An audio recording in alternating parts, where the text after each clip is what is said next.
Today on the podcast, I want to talk to you a little bit about my perimenopause journey. It's a bit of a vulnerable episode, and the reason that I am sharing this is to spread awareness. If you are a woman or someone with ovaries, you will go through perimenopause at some stage. So, today I wanted to share a little bit about my own journey and what's been helping me in the hopes that this will be helpful for other people.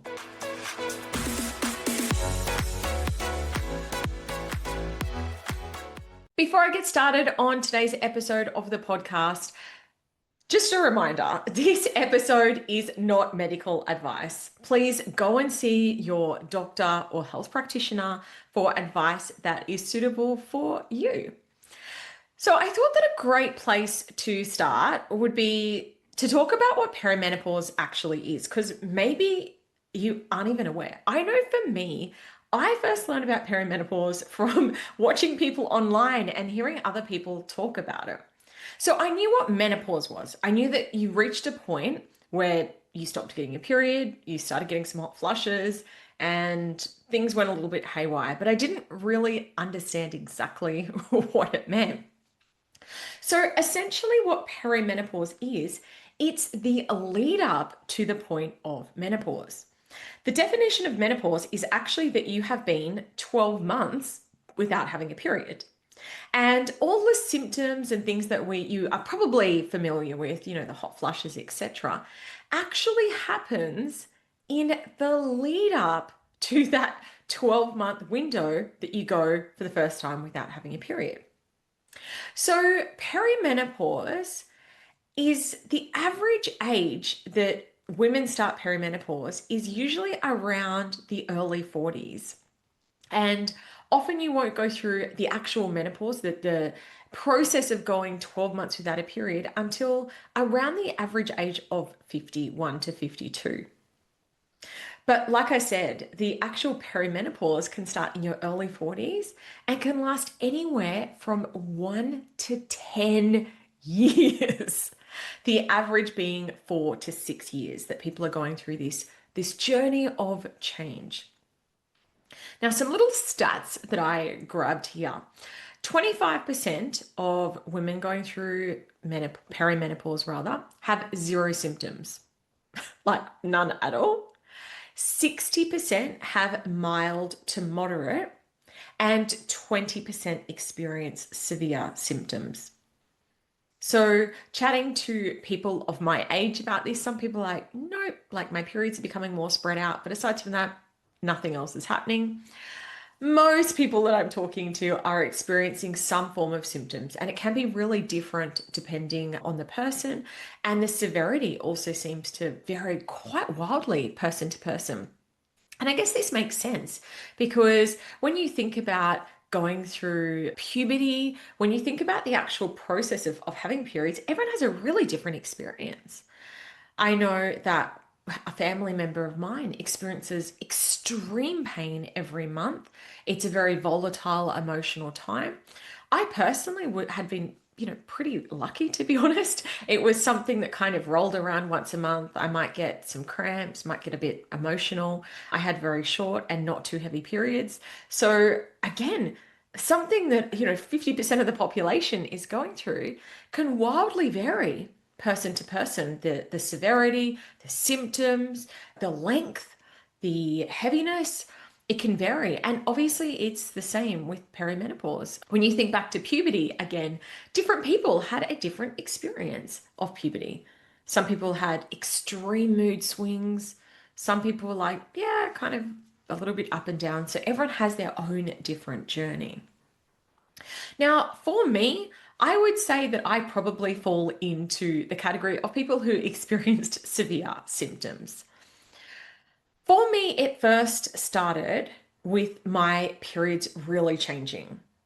Like I said, I'd been pretty blessed most of my adult life that my period wasn't really a big deal. It was just something that rolled around once a month. And as I started to get older, they started to get heavier and heavier. I heard this term used in a Facebook group, and instantly I was like, oh my gosh, that really resonates, which is called crime scene periods.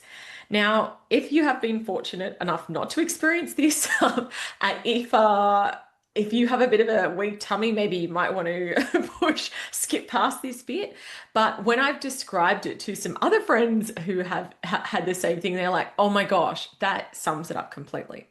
So basically, the periods were getting so heavy that it was going everywhere. Like from the time I would jump out of the shower to quickly race to the bathroom, there was blood everywhere, like splattered on walls. It was crazy.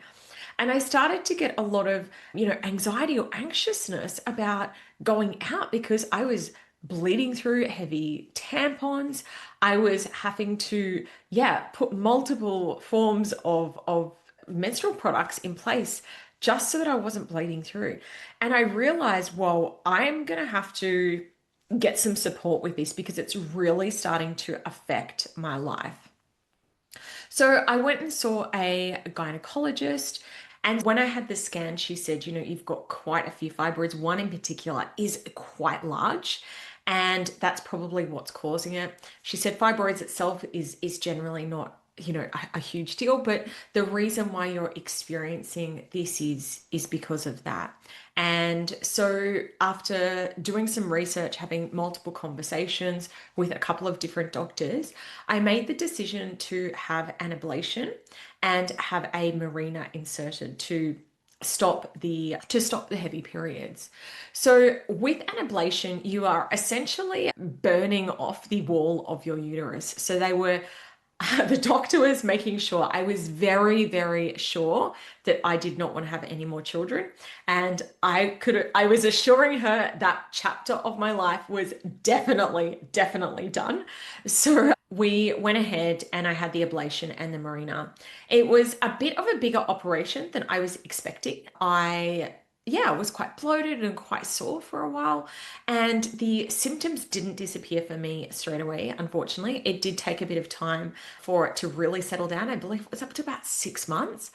And then it all kind of kicked in. I instantly noticed after having the marina inserted that my anxiety levels had reduced. And I'm really, really glad that I had that procedure done. Again, that was what was right for me. And now my periods are an absolute walk in the park. I, it's really such a minor little thing that I'm very, very grateful that I had that procedure done. So that was sort of the start of my journey. And then I started to transition into all of these other symptoms quite rapidly. So this was in my early 40s, and I started to experience insomnia. I'm someone who unfortunately has gone through periods of insomnia throughout my life, but never at this level of intensity. Usually, when I've had insomnia in the past, it's because something's going on. I am lying awake thinking about it. This was just night after night after night for no reason. I was waking up in a state of complete panic. My body, I don't know what was going on, but in particular, it seemed to happen at 3 a.m. in the morning. I'd be able to get to sleep fine. And at 3 a.m., boom, I'd be awake. And the first time it happens, you're like, okay, weird. Then it was happening night after night after night after night. And if you've experienced insomnia, you will know that a lot of it starts to become a real mind game because you start thinking, oh my gosh, I've got that big presentation today. I've only had 4 hours sleep. How am I going to function on only 4 hours sleep? And so it kind of also becomes a bit of a self-fulfilling prophecy. I was like meditating. I was listening to recordings and it just didn't seem to be helping me at all. Then I started to experience the hot flushes or hot flashes. I'm not sure what the difference between the two terms is, but I'll just say flushes for the purposes of this episode, where I would wake up sweating, like proper sweating. Again, at the start, I'd think, okay, I had the blanket on. Then I think, have I got some sort of terminal illness? And then I realized, hang on, this is definitely a symptom, a perimenopausal symptom. I also was experiencing them during the day. And I think that perhaps if you've got older family members, you might see someone sort of fanning themselves and saying, I'm having a hot flush. The thing that I hadn't realized with the experience of feeling hot is that you also get this experience of, like, for me, this was far worse than the hot feeling, the heart racing. It was a feeling like, oh my gosh, I'm going to have a heart attack. And accompanied by this overwhelming feeling of being really hot. So this was happening to me during the night. I was having the night sweats. It was also happening during the day where I'd sort of freeze and have this moment of, oh my gosh, like, boiling hot. And also my heart's racing and I feel like I'm going to die. Yeah, it was a lot. Then, but you kind of, I sort of was wondering, is this, isn't this? And then trying to brush it off and think maybe I'm not experiencing perimenopausal symptoms. Then I started feeling feelings of extreme, I guess, rage is the best way to describe it, over things that ordinarily, like, I'm normally pretty chill, things that ordinarily wouldn't bother me at all. So an example was one day I was driving and a car cut in front of me and I lost it. Like, my kids were in the car and I'm like, what's your effing problem? And I was so angry. This, like, it was a rage, completely not commensurate to what had happened. And I noticed that this was happening more and more frequently. Not always externally, but sometimes it was just internally, like, I'm like, I am so angry at that person in a way that, again, just didn't feel really aligned to how I have felt a lot of my life, and also in not in line with what was actually happening. Another symptom, oh my gosh, the list goes on, was my forgetfulness. The brain fog became really paralyzing.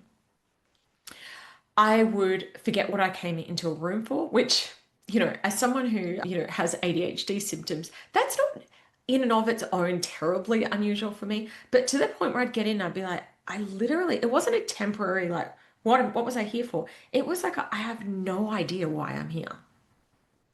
I also had an experience. I remember that we were going down to see my husband's family, and I was trying to remember the names of my nieces.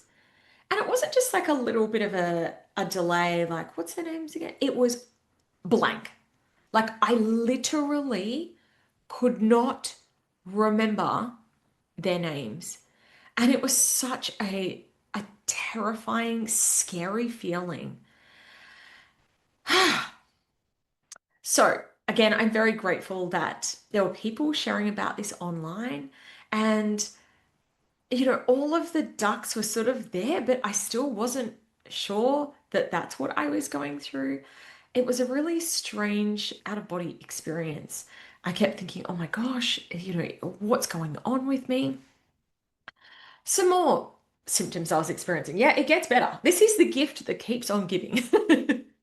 So I started to experience a level of anxiety. Again, I've unfortunately experienced anxiety throughout my life before, but never to this level. The anxiety that I was experiencing was, I shouldn't say was, because I shared on the podcast that I was recently experiencing this again. But the level of anxiety was so paralyzing. I was having anxieties. I remember my husband said to me, what are you anxious about? And I'm like, everything. And in situations that, again, wouldn't normally make me anxious. I'd be going to do the school run and I'd feel anxious. Like, what if I run into someone? What if I don't run into anyone I know and have to stand there? It was really, yeah, it was awful. And I started to experience this other thing, which, again, I've never experienced in my life, but I read this term in a Facebook group and I thought, oh my gosh, that's exactly what I'm experiencing, which is internal tremors. Now, what is an internal tremor? I want you, like, we know what a tremor is. It's where you're shaking, right? I felt like my whole body was shaking. I felt like I was tremoring, but when I'd look down at my hands, they weren't tremoring.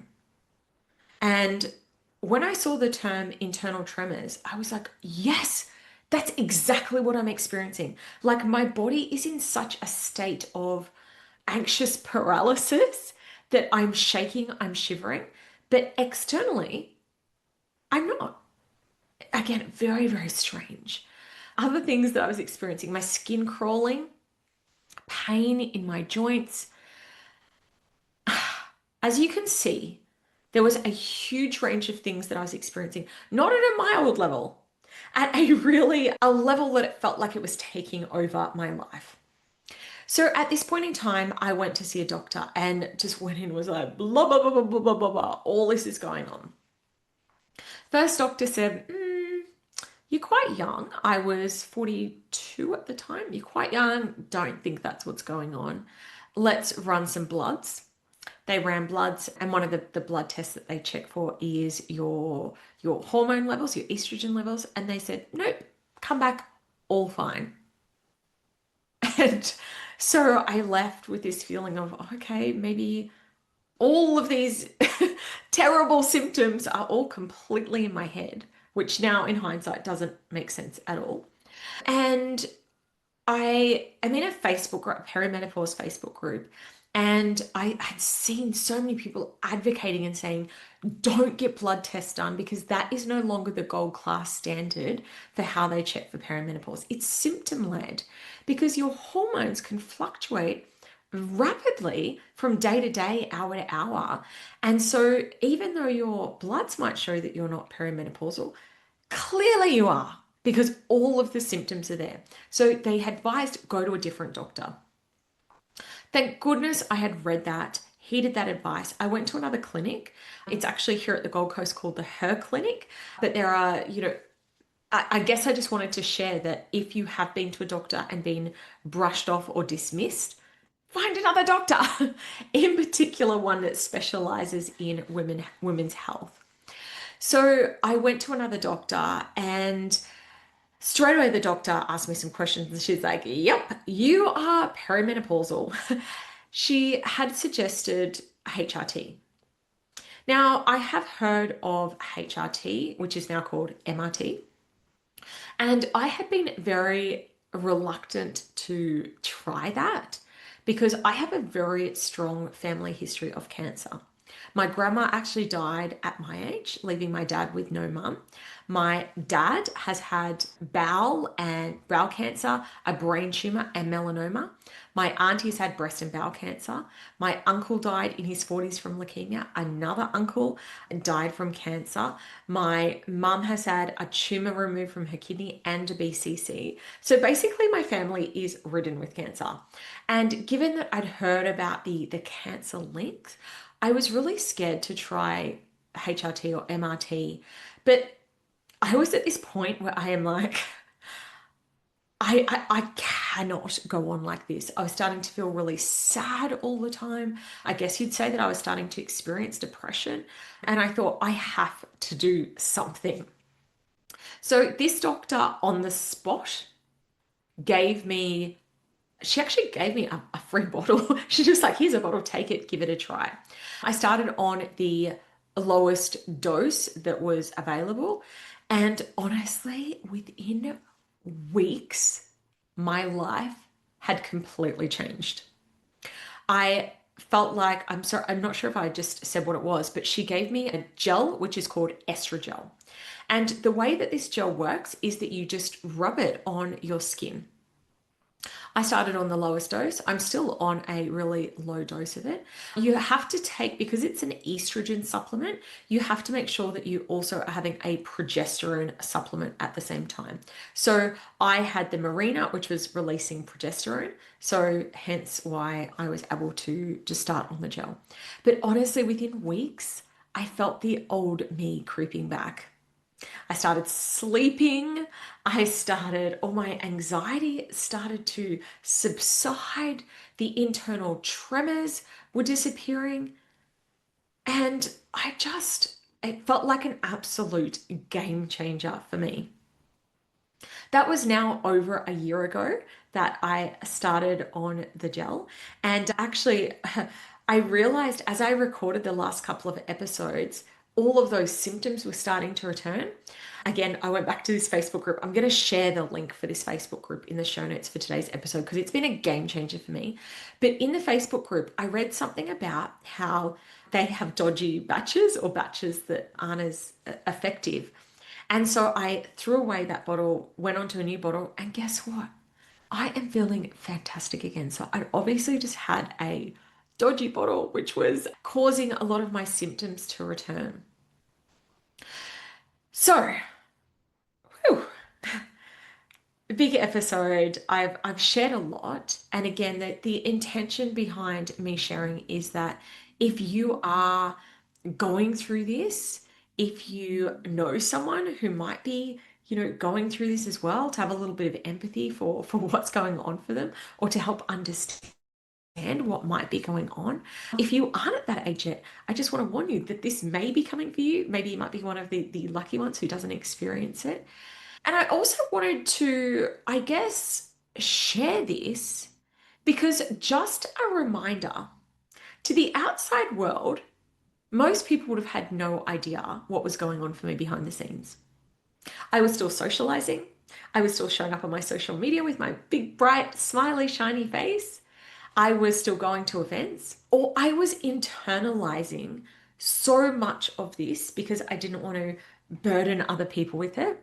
I have now started, particularly of people that it might be relevant to, I've started sharing about my journey in the hope that it might help others. But just a reminder, you never know what someone else is going through. There can be someone who has the biggest, brightest smile in the room, and behind the scenes, they might really be struggling with their health, their mental health, their relationships. You don't know. So it's just a friendly reminder to be kind. And also, I think the more that we can start to have conversations about mental health, about women's health, we normalize this.